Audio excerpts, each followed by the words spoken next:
Querido irmão, querida irmã, vida justa, coerência, perseguições por parte dos maus e humildade.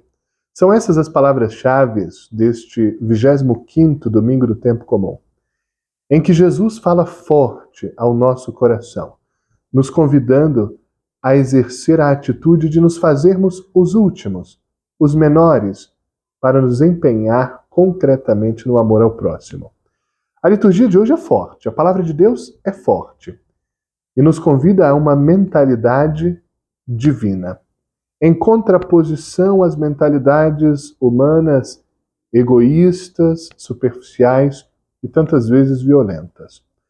A primeira leitura é tirada do livro da Sabedoria e apresenta uma fala dos maus, que querem armar uma cilada aos justos. Essa é uma realidade presente desde sempre na humanidade e também muito atual. As pessoas que não suportam os que fazem o bem, os que dizem a verdade, os que praticam a justiça e por isso fazem armadilhas contra os justos, contra os bons. E ainda debocham no sentido de que, bom, se ele é justo, Deus o ajudará. Podemos fazer o que nós quisermos. Não é assim que ele fala? Deus está do lado dele. E, de fato, essa é a verdade. Essa leitura nos diz que nós devemos estar sempre preparados, porque a boa prática no mundo de hoje, a prática da justiça, da sabedoria, da coerência de vida, da honestidade, do apego à verdade, além de provocar muitos frutos bons, positivos, que edificam a pessoa e a sociedade, também trazem consigo a perseguição. Também trazem consigo, muitas vezes, as notícias falsas, as mentiras, atrai a ira dos que não suportam ver o bem ser praticado. Mas é preciso ficar forte, ficar firme e não desistir de fazer o bem, porque alguns fazem o mal e querem derrubar os bons. Para que isso seja possível, o salmista do Salmo 53 nos dá a dica melhor de todas, a confiança em Deus. O Salmo hoje exclama: é o Senhor que sustenta a minha vida. Quem faz de Deus o chão firme sobre o qual está apoiado, não cai, não se desespera. E mesmo diante da perseguição dos maus, permanece firme.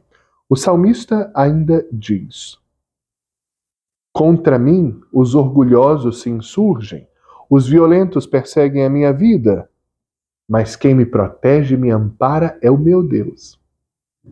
É o Senhor quem sustenta a minha vida. Por isso quero ofertar o meu sacrifício com alegria. Quero cantar o nome de Deus, que é bom. Quem põe a sua vida nas mãos de Deus e faz de Deus a sua segurança, permanece de pé, mesmo em face das maiores dificuldades. Na segunda leitura, nós continuamos lendo a carta de São Tiago, pequena, mas intensa carta de São Tiago, e hoje ele fala das rivalidades que surgem entre as pessoas, pode ocorrer também entre nós, e da inveja. Os frutos são terríveis. Onde há inveja e rivalidade, aí estão as desordens e toda espécie de obras más. O recado é muito claro. Não podemos agir por inveja. Não podemos deixar que a rivalidade tome conta dos nossos processos decisórios na vida. Não podemos fazer sempre um cabo de guerra com quem está ao nosso lado, especialmente em casa, no ambiente de trabalho, nos grupos sociais. Não viver na lógica da rivalidade, mas sim na lógica da fraternidade. O outro é diferente de mim, mas é igual a mim. É meu irmão, é amado por Deus, tem a sua dignidade. É preciso respeitá-lo e não viver numa constante rivalidade. Essa leitura tem muito a ver com um dos piores problemas que a humanidade enfrenta hoje, no mundo praticamente todo: as polarizações. A diversidade não é ruim, é bela, é rica. Pensamentos diferentes e até divergentes, até opostos, não há problema nenhum, é uma riqueza. A polarização é o desvirtuamento da riqueza das diferenças. Em vez de se complementarem, os polos se repelem. São violentos, mutuamente. É o pior dos cenários. É a rivalidade de que fala a palavra de Deus hoje. Precisamos, portanto, superar o contexto das polarizações para buscar sempre o positivo do outro, um diálogo aberto, franco, fraterno, que nos leve para mais próximos da verdade. Tiago ainda diz: o contrário da inveja, da rivalidade, poderíamos acrescentar, da polarização, é a sabedoria. E a pessoa que é sábia, veja que bonito, as características de quem é sábio. É pura, pacífica, modesta, conciliadora, cheia de misericórdia e de bons frutos, sem parcialidade e sem fingimento. Deveríamos fazer um exame de consciência sério a partir dessas palavras. Quem olha para nós, quem vê a nossa forma de agir, encontra essas palavras? Quem olha para nós nos vê como pessoas pacíficas, conciliadoras, cheias de misericórdia, pessoas que produzem bons frutos, pessoas sem fingimento, ou seja, autênticas, verdadeiras, transparentes. Se não nos veem assim, precisamos nos mudar, nos converter, nos transformar a partir de dentro, contando com a graça de Deus que está sempre à nossa disposição, para que essas sejam as nossas características. Esta é a vontade de Deus sobre nós. Isso fará de nós efetivos colaboradores da sociedade, da humanidade. De onde vêm as guerras? Pergunta a palavra de Deus. De onde vêm as brigas? Vem dos conflitos que nós criamos entre nós. Fruto dessas paixões desordenadas que brotam dentro do nosso coração e se tornam atos de violência contra o outro. No forte evangelho de hoje, tirado do capítulo 9 do Evangelho segundo São Marcos, nós temos um novo anúncio da paixão de Jesus. Jesus anuncia que vai ser entregue nas mãos dos homens, eles o matarão, mas ele ressuscitará.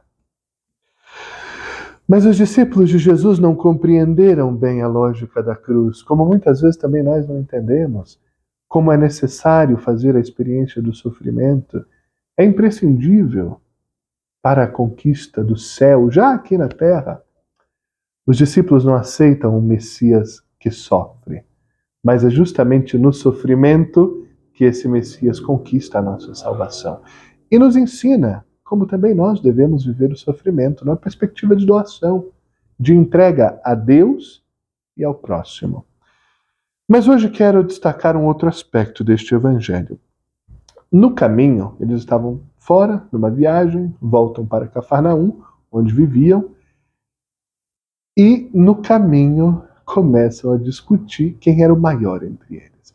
Essa tendência da pompa, do poder, de ocupar o espaço de mais destaque, uma tentação sempre presente. Ficam com vergonha quando Jesus pergunta qual era o objeto das discussões durante a viagem. Jesus, claro, conhecia o coração deles. E dá uma grande lição, muito atual para mim, talvez também para você. Se alguém quiser ser o primeiro, seja o último. E aquele que serve a todos.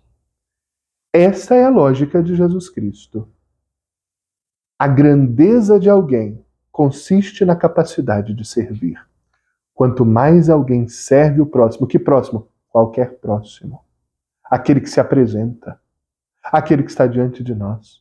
Bonito, feio, de perto, de longe, rico, pobre, de quem a gente gosta, de quem a gente não gosta, principalmente quem a gente não gosta.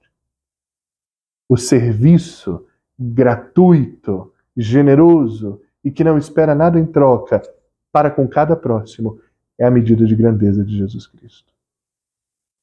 Depois Jesus, muito didático, muito pedagógico, traz uma criança, põe a criança no meio deles e diz: quem acolher uma destas crianças é a mim que estará acolhendo. E quem me acolher estará acolhendo aquele que me enviou. Por que Jesus faz essa comparação da criança? 2 motivos. Primeiro, naquela sociedade, a criança não valia nada. Não era considerada nem pessoa.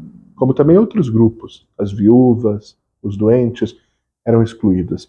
Jesus traz para o meio alguém que era excluído e diz: quem acolhe um excluído em meu nome é a mim que acolhe. Jesus é o Messias da inclusão. É aquele que traz para o centro quem a humanidade marginaliza. Segundo motivo, a criança é muito simples, muito simples. A criança é espontânea. A criança não fica problematizando tudo, mas tem um amor espontâneo, uma capacidade de comunicação espontânea e simples. E essa é a atitude que Jesus Cristo nos convida a ter. A atitude de simplicidade, de espontaneidade, de pureza, de inocência, de alegria, de abertura, de expansividade em relação à vontade de Deus e a cada próximo.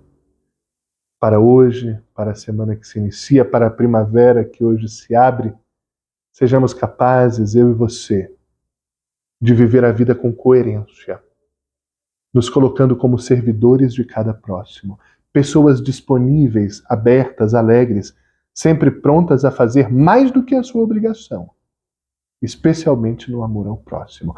Ainda que venham as perseguições, Deus estará conosco, Deus nos ampara, Deus sustenta a nossa vida, Deus não nos permitirá cair. E encontremos na humildade, no escondimento, na vitória sobre o nosso egoísmo, a grande missão da nossa vida. E o que nos fará efetivamente nobres e grandes aos olhos de Deus. A nossa humildade e o nosso serviço a cada próximo. Boa semana.